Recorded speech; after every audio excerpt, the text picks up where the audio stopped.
বাংলাদেশকে যত তাড়াতাড়ি সম্ভব উইদাউট ওয়েস্টিং এ মোমেন্ট সমস্ত দেশটাকে ডিজিটালাইজেশন করতে হবে।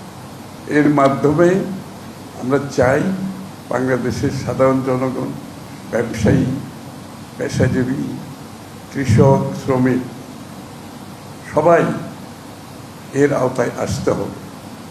এটার outreach must be all the citizens of Bangladesh.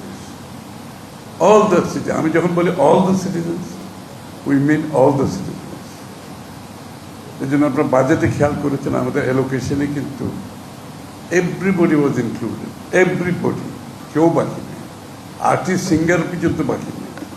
গ্রামের যে একজন ওই যে আর্টিস্টান হচ্ছে তারাও কিন্তু বাকি নেই। everybody is included.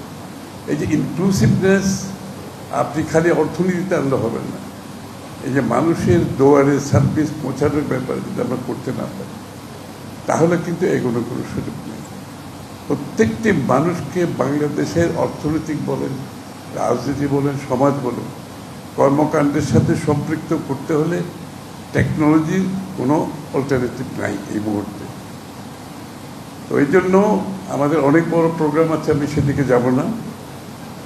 এবং বর্তমানে আমাদের একটি টিম, আমাদের আইসিটি অ্যাডভাইজার সহ একটি টিম স্টোনিয়াতে আছে, আর তারা গভর্নর সহ বাংলাদেশ ব্যাংকের। অনেকে ভাববেন স্টোনিয়াতে কি কাজ? Estonia is number 1 right now in the world. Amazing, অনেকে বিশ্বাস করবেন এটা নাম্বার 1 ইন দ্য ওয়ার্ল্ড। এবং তাদেরকে সবাই এমুলেট করছে। আমাদের একটা টিম সেখানে গেছেন, আইসিটি অ্যাডভাইজার, গভর্নর, অন্যরা গেছে। কারণ এটার গুরুত্ব এত বেশি আমরা মনে করছি এই মুহূর্তে একটি দিনও এখানে আর নষ্ট করার নাই আমাদের সময়। সুতরাং আমি আনন্দিত যে আমরা যা দেখেছি সেটা অনেক ভালো কাজ হয়েছে, কিন্তু যথেষ্ট না। আমি বলবো যথেষ্ট না, এটার ফার্দার ইমপ্রুভমেন্ট আমাদেরকে করতে হবে এবং কাভারেজ অনেক বেশি। আমি বলছি ব্যাংকারদের জিজ্ঞেস করো আপনারা সার্ভিস দিচ্ছেন, আপনাদের কত পার্সেন্ট, কতজন আপনাদের কাস্টমারের কত পার্সেন্টেজ এই সেবাটা নিচ্ছে। আমি মনে করি এখনো এই সেবা যারা নিচ্ছে যথেষ্ট না।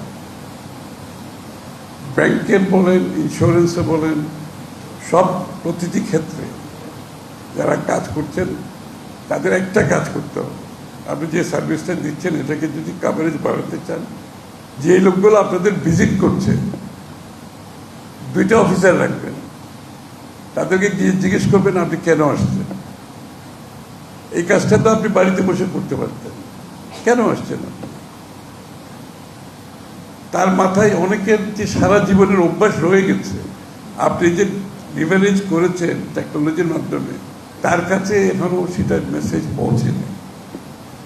সারা জীবনের অভ্যাস, আমারও তো সেই অভ্যাস হয় না এখন। আমি সাধারণ মানুষের কথা কি বলব? সুতরাং আপনাদের প্রত্যেক জায়গায় অ্যাসাইন করবেন, যে লোকগুলো আপনি জিজ্ঞেস করবেন আপনি কেন আসছেন। যদি এই সার্ভিস হয় এটা তো আমার অনলাইন আছে, অ্যান্ড অ্যাসিস্ট করবেন। কারো যদি অ্যাসিস্ট্যান্সের দরকার হয় অ্যাসিস্ট করবেন। দরকার হলে 2-3 জন অফিসার ইয়ারমার্ক করে রাখবেন যে আপনাদের কাজ হচ্ছে এইটাকে কাভারেজ বাড়ানোর জন্য অ্যাসিস্ট করা। তারা এই দায়িত্বগুলি যদি পালন করে তাহলে আপনার কাভারেজ বাড়বে। তাছাড়া অ্যাড ফেড তো দেবেনি। প্রত্যেকটা গ্রাহককে আপনি চিঠি দেন একটা, তো চিঠি দিতে তো অসুবিধা নেই, কেউ অ্যাট্রাকটিভ। ওই সরকারি কাজে চিঠি দিলে হবে না, চিঠিটা খুব অ্যাট্রাকটিভ হইতে হবে, সে দেখে বুঝতে পারবে যে এখানে তার কাজটা সে বাড়িতে বসে করতে পারে। একবার সিম্পল একটা ভাবে মানে এটা যদি করবেন জিনিসটা কাভারেজ হলেই। আমাদের টার্গেট হচ্ছে আউটরিচ, সেবাটার আউটরিচ থাকতে হবে। সুতরাং এইটা করতে হলে আপনারা যদি আউটরিচ না করেন, আমরা করে তো কোনো লাভ হবে না, এটা বেনিফিট পাবে না। কারণ এটা শুধু এই সার্ভিস না, আমরা গভর্নমেন্টের প্রত্যেকটা সার্ভিসে জনগণের দোরগোড়ায় তার গোড়ায় পৌঁছাতে চাই। আমরা চাই না বাংলাদেশের জনগণ সে যেই হোক তারা সরকারি অফিসে যায়, তারা ইন্স্যুরেন্স কোম্পানিতে যাক, তারা ব্যাংকে যাক, কিংবা আর কোনো প্রতিষ্ঠানে যাক। এবং এইটাতে কত সেভিংস আপনারা চিন্তা করছেন। রাস্তাঘাটে ট্রাফিকের উপর ইম্প্যাক্ট আছে। একটা